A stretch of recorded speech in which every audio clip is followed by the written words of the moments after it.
Hey everybody, thank you so much for coming to my channel. I am Talia Tees and welcome to the table. Tonight we're going to get into the Real Housewives of Potomac, Maryland, Season 6, Episode 10. So let's go ahead and get talkative. So we come back to Robyn's birthday party and the ladies are still at the table and we are pretty much in the midst of Candace giving Ashley just one of the worst tongue lashings we've seen thus far. And she picks up at basically you body shame yourself with your big A face and forehead. So Ashley retorts with, get a new line. And she has a lot of bravado when she says that. Now, meanwhile, while the two of them are going back and forth, poor Escale is just in the middle of it like, whoa, Bob, how did I end up in between the two of these women? And at that point, Candace decides to let us know that she thinks the oysters look like vaginas. So again, just showing us how childish she is. This grown woman is a kid. So Candace then goes on to let everyone know that, for the record, I was not body shaming you. I called you a wide body or whatever out of anger, but nothing to do with your body. So, Ashley starts to interject and, basically says, yeah, that definitely is body shaming because it 100% was. And then Candace says, Ashley, shut up. It is just so difficult, after last season just watching Candace, behave in this way. I mean, if you recall, this young lady had pills, potions, and post-it notes because she had unfortunately got her little tail whooped at the table in the winery or wherever they was at. It looked like a barn. But Monique definitely had them hands for her. And she had to go through a lot of counseling. And there was all this trauma and all of these folded Kleenexes that she was wiping her tears away with. But yet here she is still running her mouth. I mean, it is amazing at this point. So as the ladies continue to go back and forth with each other, we get this amazingly beautiful confessional look from Ashley Darby. Oh my gosh. Whatever her glam squad did this time, keep that up because she looks absolutely beautiful. I love the colors. Her makeup is perfect. Her hair looks cute. It really they really laid her out. So after the little squabble, Giselle makes a little toast for her good friend Robyn, and Mia lets them know that she's going to be inviting the ladies to a goddess brunch. Now, Mia tells the ladies that she is going to be inviting Karen and Wendy, and she was kind of maybe hoping that this could be an opportunity for the ladies to make amends. And Giselle, just flat out refused. That's not happening, not having it at all. And so then Mia lets the ladies know, well, Karen is waiting on an apology. And Giselle, oh my God, this girl. Giselle says, Mia, tell her she'll be dead before I apologize. Say it just like that. Her and Ray will be dead before I apologize. Now, Giselle, I was with you in the beginning. I do think that it was a bit of a stretch for Karen to say that you were truly wishing death upon Ray. But this right here is just taking it too far. All right, so now we're back in Potomac, Maryland with Karen and her cousin David. Now they're about to shoot the Surrey County tourism video, and again, in Potomac, Maryland. Now, the cousin was saying that the area definitely gives the Surrey County feel. So I guess, but leave it to production. They definitely asked Miss Karen, why are you filming, something for Surrey County in Potomac, Maryland? And leave it to the Grand Dame. She states that it is Surrey County that is within her. So wherever she goes, Surrey County shall be. Well, I say, all right, now you better come on, Grand Dame. So as Karen is going through what appears to be just one big old blooper reel because she's just messing up left and right. Production is so messy because they're like zooming in on little like signage that's around that has labelings of Potomac, Maryland. So just further evidence of how Bravo just literally ain't worth a damn. Over at Giselle's disjointed 900K log cabin, we see her sitting in her room calling for the girls in Spanish. And here they come, the real stars, Grace, Adore, and Angel. You know, these young ladies are just so beautiful and they are growing so much. We all love them. They literally just get Giselle together and it is always just TV gold.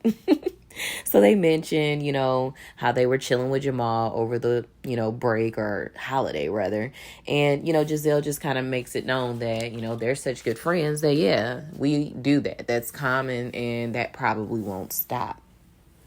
So then she kind of transitions and just kind of asks the girls, how are you guys going to feel, when you guys leave the nest? What's going to happen? So the girls kind of said something to the effect of they would like for her to find someone so they wouldn't be lonely.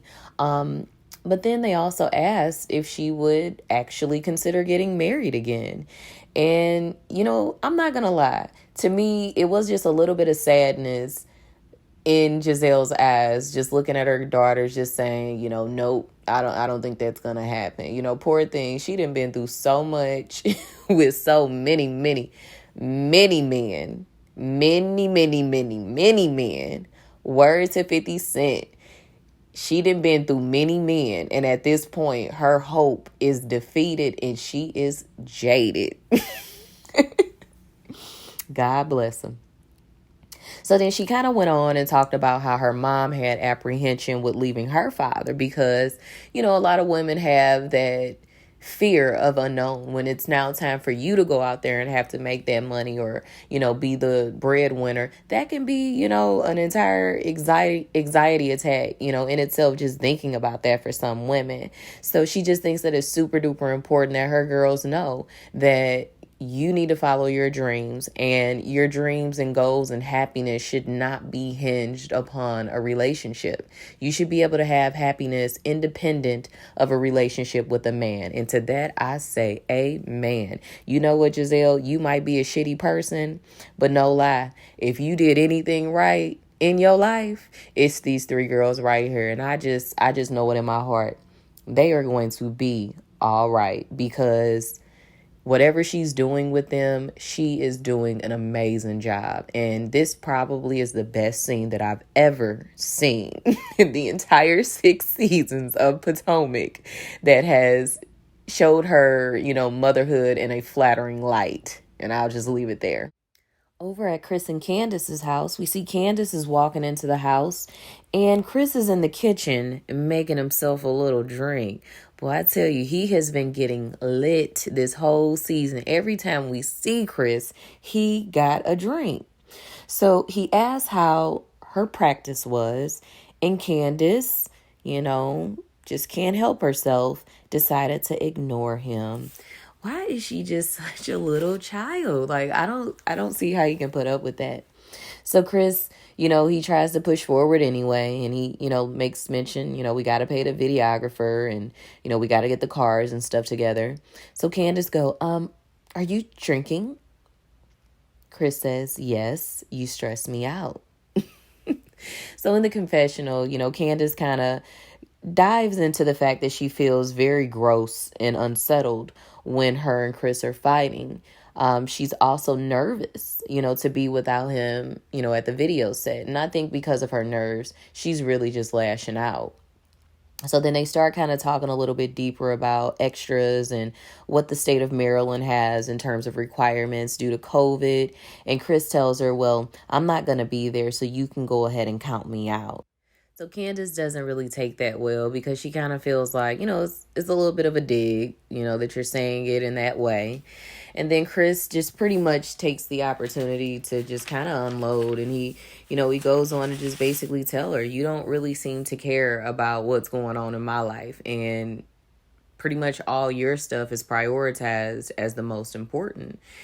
So, as Chris is pretty much explaining himself, Candace begins to cry and she pulls out her lifetime supply of Kleenex already pre-folded for her as she dabs and even begins to offer Chris one. And she goes on to just apologize and, she's sorry if she's making him feel that way. And they kind of kiss and hug. But I think there's still a lot more, that's going to be happening, in that realm. I don't think that's the end of this conflict for them. We head over to the Osefos, and they are having just a great time in their huge backyard. They're throwing around a football, and the little baby girl's got a little basketball, and it's really just quite wholesome. So Derek Chauvin and that entire trial, surrounding George Floyd, that is the current event of the moment. And we get to see Wendy getting her political commentator on and pretty much on film responding to the verdict. And I think that it's always awesome when we get to see Wendy in that commentator role because it's so important that women understand that it's okay to have multiple hats and you shouldn't feel like you're, intimidating or emasculating anyone because you want to wear many hats and do different things. So shout out to Wendy for that. So her and Eddie kind of start talking about it. And along with that, Carter and Cruz's and even Cam when she gets older. But just basically the loss of innocence and having to have conversations with them about society and what their expectations should be, how they should conduct themselves. And it's just really kind of sad because Eddie even talked about how, his family never really had that type of conversation with him. And, it is very difficult territory to navigate for, us parents that are in that and have to kind of prep our children, especially when they're so young, because you don't really want to start introducing certain concepts to them if you don't have to. So they call the boys over and they pretty much start talking to them about, their conversation that they had been having. And little Cruz, he just asked a little question about, would I be killed or would we be killed when we get older if we're on the street because we'll be looked at as a threat, or will they not look at us as a threat and not kill us? And oh my goodness, that is just so troubling that, a little boy, not even a teenager, is having to think about being gunned down in the street. Like, that is just so sad, but Eddie, he did a great job. He said, hey, we don't know who the good ones are or the bad ones. So, essentially we need to treat everybody the same. So then Cruz comes back and he says, well, maybe I can grow one day and be like an MLK figure and I can help people to understand that black people are not a threat and white people are not a threat. And again, just so beautiful to see a child, it's so simple for them, to get the concept. But us adults, we make it all so hard. But this little young man is already thinking about what he could do to, assist and impact the climate, and I think that is just awesome. Good job, Osefos. So we head down to the coffee house with Karen and we see her coming in and getting settled. And then Ashley pulls up. And, one thing about Ashley Darby, she is going to bring her damn kids and going to pull out that damn titty. Oh, my God. These little boys are going to grow up and be so nosy because she's always bringing them around grown folks' business. Like, stop it, Ashley. You can get a sitter. This is ridiculous. So they start kind of talking about motherhood and, Karen starts talking about if her children, eventually become parents, which that would make her a grandma. But she rejects the term Gma and wants to be called, of all things, Diamond. And I totally agree with Ashley. Like, that's giving stripper. What correlation does that have with Nana? Child, I guess Karen thinks she looked like Lisa Ray or something. I don't know, but Raven, you better take notes, baby. If you decide to have children, you better make sure they know it's Diamond to them. So Karen brings up Williamsburg again and just basically tells Ashley that before she got there and kind of inserted herself in that whole Wendy Giselle situation, Giselle had really, not been the kindest to Wendy during the trip. They, pretty much were bringing up these allegations against her husband and also minimizing Wendy and telling her that basically she has no substance. Now, Ashley kind of bypasses that, though, and pretty much brings up the bigger issue, which is Karen versus Giselle. And, Ashley's right. It really is just kind of like a stalemate at this point. Both of you guys are being stubborn. Neither one of them are really going to come off of it. So they should try to figure out a way to just agree to disagree to move on, because it's really just kind of getting old at this point. But, Karen says, no, ma'am, I need my apology, Ashley, but I do thank you. The grand dame ain't with it. So Robyn and those damn braids get to the life coach, and she expresses fear and a lack of trust. So they kind of flash back to that whole situation where, unfortunately, that old friend of Robyn and Juan's basically tricked them out of all of their money. And I do believe that probably has been a point of contention between her and Juan, because in my opinion, the way they kind of present it, it seems like Robyn was the one that kind of made the decision to trust this person with their money. So Denise basically advised her, which is the life coach, she basically advised her to let it go and that she needs to move forward. But then Juan starts talking about her fiance and how, there's been just a complete lack of planning for this wedding. And, she just feels like she's not being supported. So again, Robyn, on the last episode, when the lady asked you about therapy, you were like, nope, I'm happy. Everything's fine. I just need organization. If you're going to run with this depression, issue, I need you to keep the same energy, because I don't understand why you're bringing up your fiance, if you felt you didn't need any additional counseling outside of the life coaching. But anywho, they get to talking about it, and Robyn basically feels that Juan just isn't supporting her in the same way that she was supporting him when he got low. She was definitely someone that was motivating him, encouraging him, and all but rooting him on. But now that she's in this situation, where it's something bigger that she can't just shake off, she feels like he's just basically asking her to just suck it up. And it's just not fair. So the life coach gave her some great advice and basically just said, you need to do some restructuring, and you might need to vocalize what you'd like to see, in that from Juan. And, she takes it, and the snooze fest is over. So we head on over to the goddess brunch, and Mia looks absolutely amazing. I love this silk dress with that high split. You better work.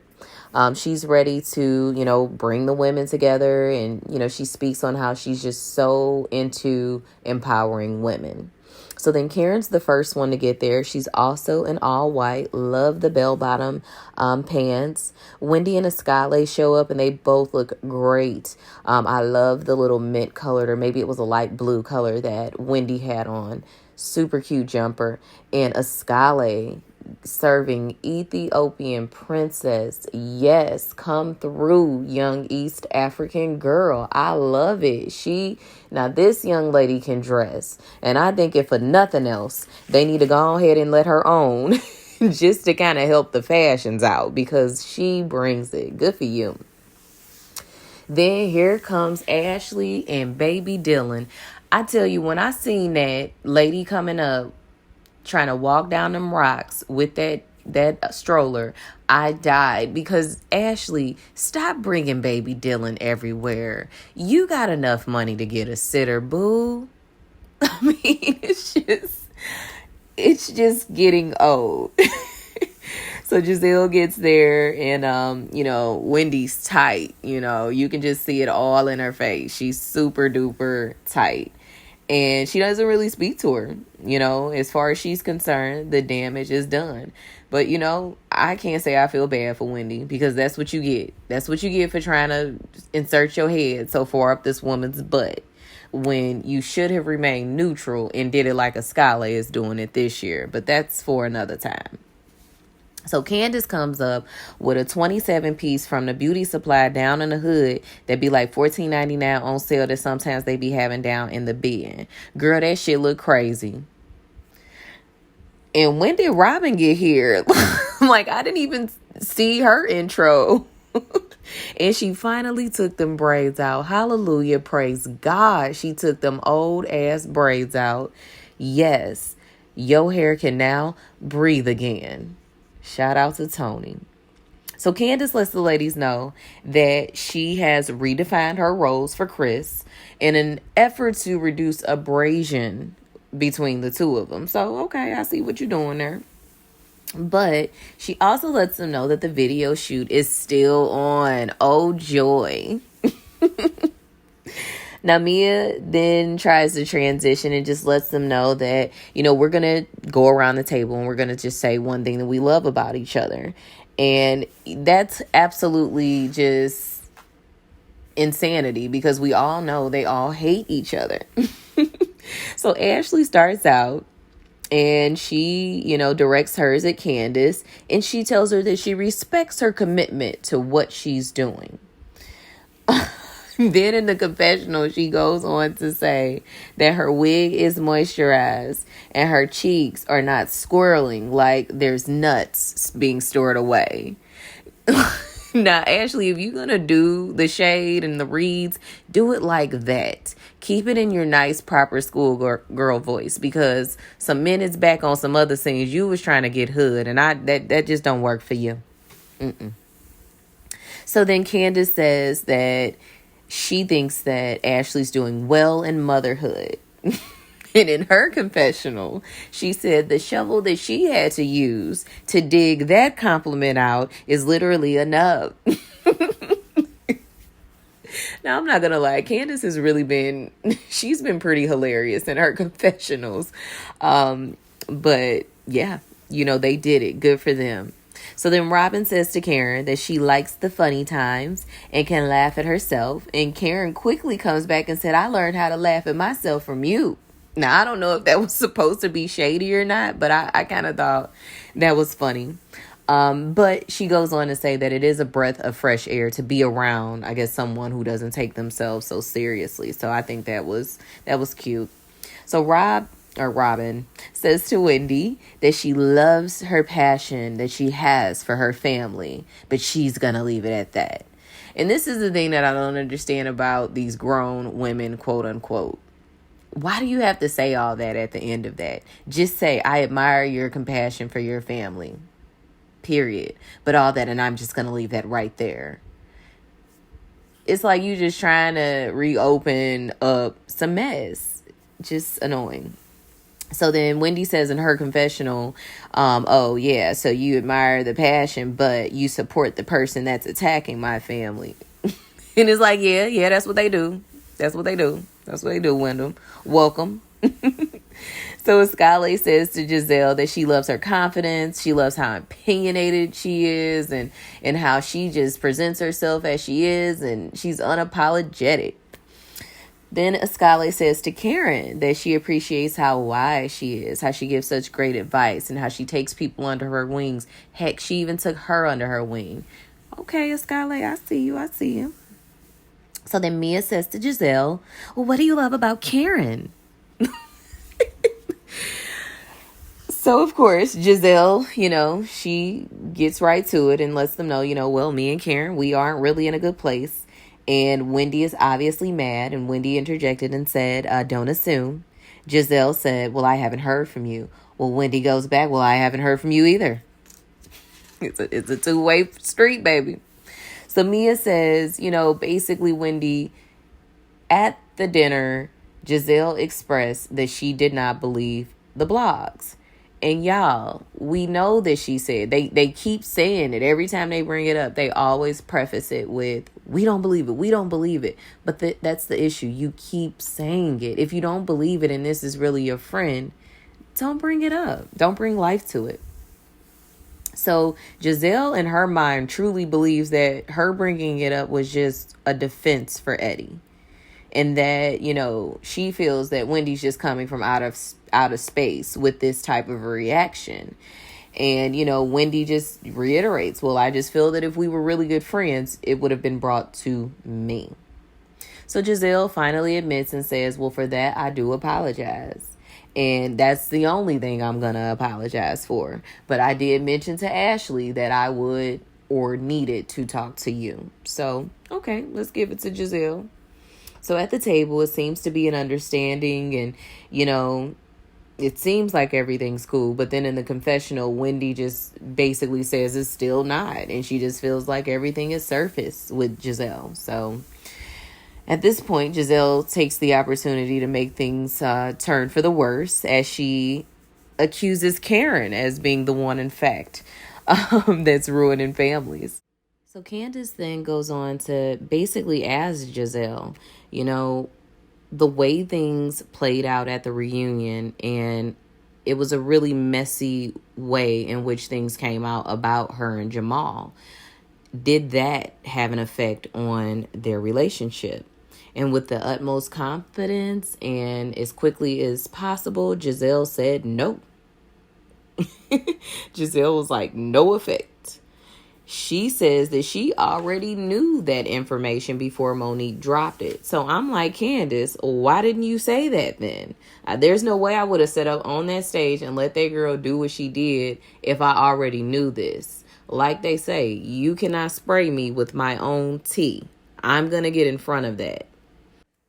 So Giselle claims that the reason why she didn't say anything is because she just wanted Karen to just show her little butt. So production asked her, well, since you knew, how did you find out? And Giselle claims, Jamal, we talk about everything. Girl, I just don't believe that. I really don't. And my thing is, if she did know, it was only, just support that whole thing was a sham. It was fake. Y'all planned it so that you could have a storyline last year. That's the only way I believe that you knew that information prior to. But Giselle says, beyond whatever happened, my children were hurt behind this. So Karen basically was like, well, honey, you brought a lie of a relationship on this show. What did you expect to happen? So again, Candace jumps in and gives Giselle kudos for actually expressing her feelings, because she's never said anything about anyone being hurt. Herself, her children, anybody. So Karen decides to be the bigger person and apologize to Giselle's children. And Giselle rejects it and said, no, I want an apology as well. So then she came back and she said, basically, for the children, if I hurt you too, I apologize. And there we have it. She apologized. So then Karen said, well, can I have the same? Do you think you could, also give me an apology? So Giselle agreed. She will proceed to have a clean slate with her. She never meant to hurt anybody. And she wants to move forward in the spirit of respect. So that is the conclusion of episode 10. We will see how long this kumbaya lasts. So please, you guys, take the time to like, comment, subscribe. Let me know what you thought about the video. And, let me know what you think about overall. Do you really think that this is going to be the end of it? No, I think not. I think these ladies are going to be arguing again, by the next episode. So that concludes my review of episode 10, Real Housewives of Potomac. Please take the time to like, comment, and subscribe. Even hit that notification bell so that way you'll know when Talia is always dropping that tea. So again, thank you so much for listening. Please be blessed and be safe out there. And thank you so much for talking it up with Talia Tees. Good night.